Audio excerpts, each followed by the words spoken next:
Hello everyone. I hope कि आप सब लोग अच्छे होंगे। आज के लेक्चर में हम दो आर्टिकल देखेंगे, आर्टिकल 23 एंड आर्टिकल 24। ओके, चूँकि आर्टिकल 23 और 24 छोटे आर्टिकल्स हैं तो इसलिए मैंने इनको एक साथ क्लब कर दिया। ओके, तो अभी तक हमने आर्टिकल 22 तक, आर्टिकल 12 से आर्टिकल 22 फंडामेंटल राइट्स के सीरीज में हमने कॉम्प्रिहेंसिवली कवर किया हुआ है। आज हम 23, 24 को देखेंगे। ओके, आर्टिकल 23 को हम कहते हैं prohibition of traffic in human beings and force labour. यानी जो आर्टिकल 23 है, ओके, ये इंडिया में सभी लोगों को गिवन है। ओके, और ये ह्यूमन ट्रैफिकिंग को और फोर्स लेबर को प्रोहिबिट करता है। ठीक है, ह्यूमन ट्रैफिकिंग का मतलब है buying and selling of human beings as commodity. यानी अगर इंसानों को, मतलब किसी पुरुष, किसी महिला या किसी भी इंसान को अगर सामान की तरह बाज़ार में ख़रीदा बेचा जाए तो उसको ट्रैफिकिंग कहते हैं। ठीक है, और फोर्स लेबर का मतलब होता है कि किसी व्यक्ति से ज़बरदस्ती वर्क लेना। Okay, to force someone to work against his और हर विल। ओके, तो किसी के मर्जी के खिलाफ उससे काम कराना फोर्स लेबर कहलाता है। तो आर्टिकल 23 ह्यूमन ट्रैफिकिंग और फोर्स लेबर इन दोनों को पनिशेबल ऑफेंस बताता है। तो आर्टिकल 23 में दो क्लॉज हैं, क्लॉज 1, क्लॉज 2। सबसे पहले क्लॉज 1 देखते हैं। क्लॉज 1 कहता है traffic in human beings and begar and other similar form of force labour are prohibited and any contravention of this provision shall be an offense punishable in accordance with law।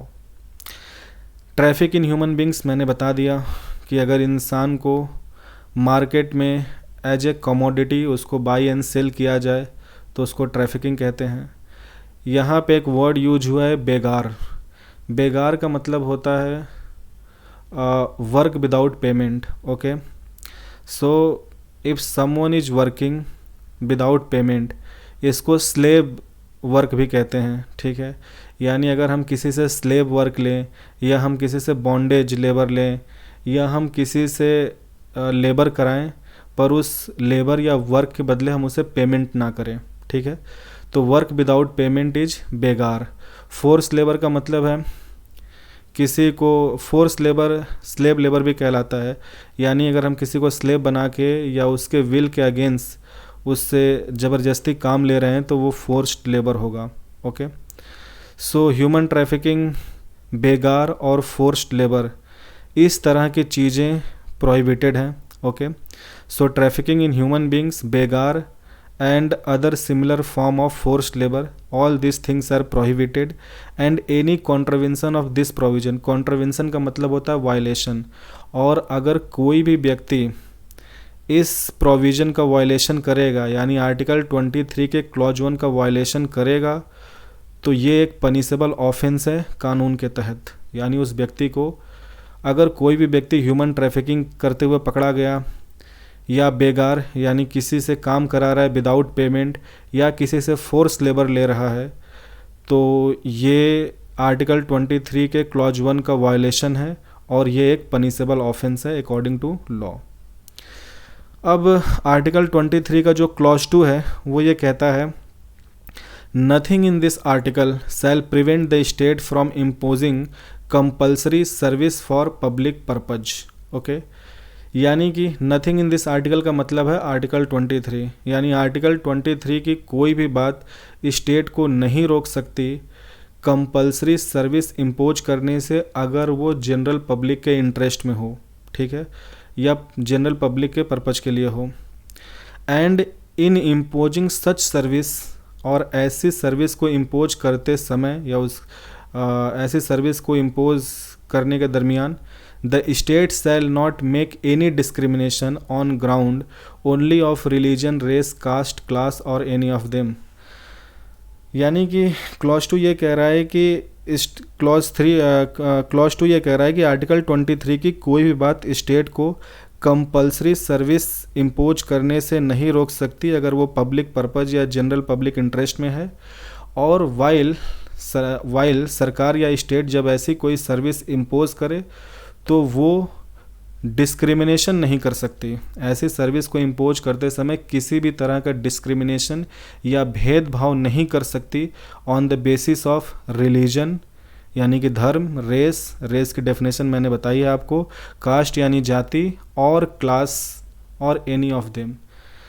अब यहाँ पे एक interesting बात मैं आपको बताता हूँ। आर्टिकल 23 एकमात्र ऐसा आर्टिकल है जहाँ पे क्लास की बात हुई है। ओके, अब मतलब class other than the caste, यानी कि यहाँ पे जो क्लास है स्पेसिफाइड नहीं है, लेकिन इसका हम इंटरप्रिटेशन ऐसे कर सकते हैं कि किसी भी अगर गवर्नमेंट किसी पर्टिकुलर सोशल या इकोनॉमिक क्लास के लोगों के लिए कोई कंपलसरी सर्विस इम्पोज करती है तो क्लॉज 2 का वायलेशन होगा। यानी गवर्नमेंट कंपलसरी सर्विस इम्पोज कर सकती है लोगों के ऊपर, ठीक है, यानी ऐसी सर्विस जिसे हर व्यक्ति को कुछ न कुछ समय के लिए देना पड़ेगा। For example conscription system, conscription system को बोलते हैं कंपलसरी मिलिट्री सर्विस। ओके, यानी दुनिया भर में ऐसे कुछ देश है जहाँ पे कॉन्स्क्रिप्शन सिस्टम है, यानी वहाँ पे कंपलसरी मिलिट्री सर्विस है।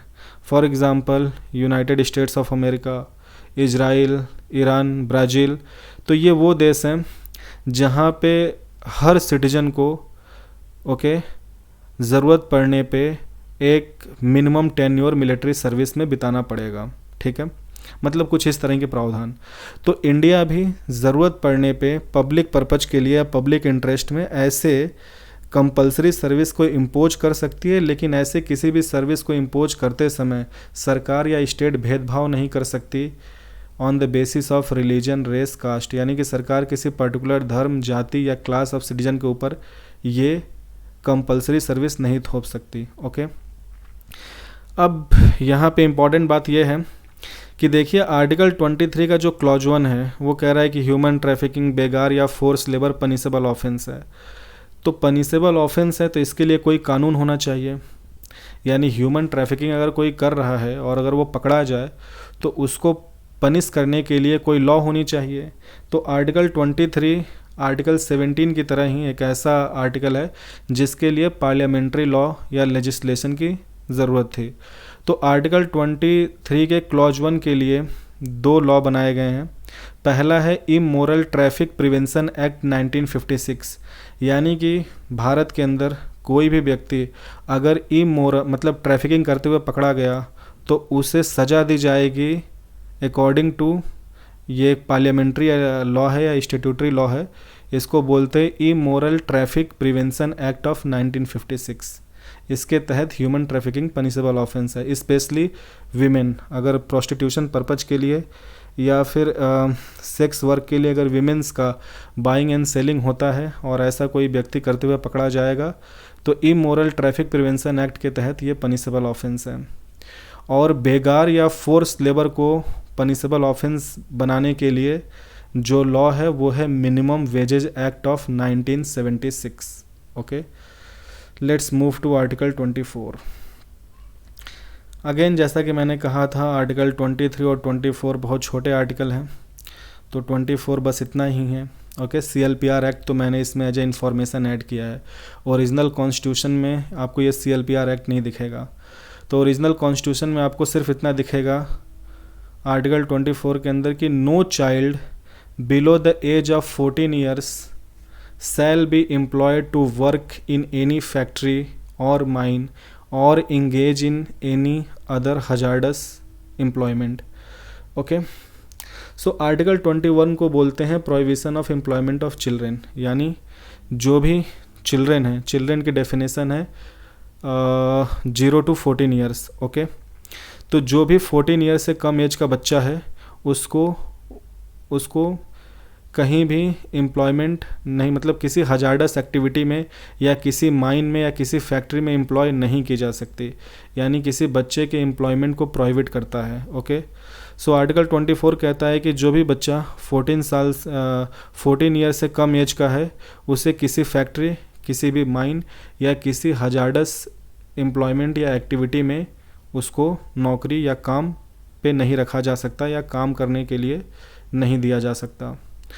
अब आर्टिकल 24 अगर कोई वायलेट करता है, यानी कोई व्यक्ति या कोई फैक्ट्री, कोई माइन ओनर अगर बच्चों को एम्प्लॉय करता है, ठीक है, तो फिर वो एक तरह का पनिशेबल ऑफेंस कर रहा है। तो ये जो पनिशेबल ऑफेंस है ये है under the law CLPR act. Okay, CLPR act को बोलते हैं child labour prohibition and regulation act of 1986। यानी कि अगर कोई भी मिल ओनर, फैक्ट्री ओनर या कोई भी व्यक्ति, ठीक है, कोई माइन ओनर अगर बच्चों को वहाँ पे एम्प्लॉयमेंट देता है या किसी हजार्डस एक्टिविटी में एम्प्लॉय करता है, तो CLPR एक्ट के तहत ये एक पनिशेबल ऑफेंस है। तो CLPR एक्ट 1986 में बना था इसको।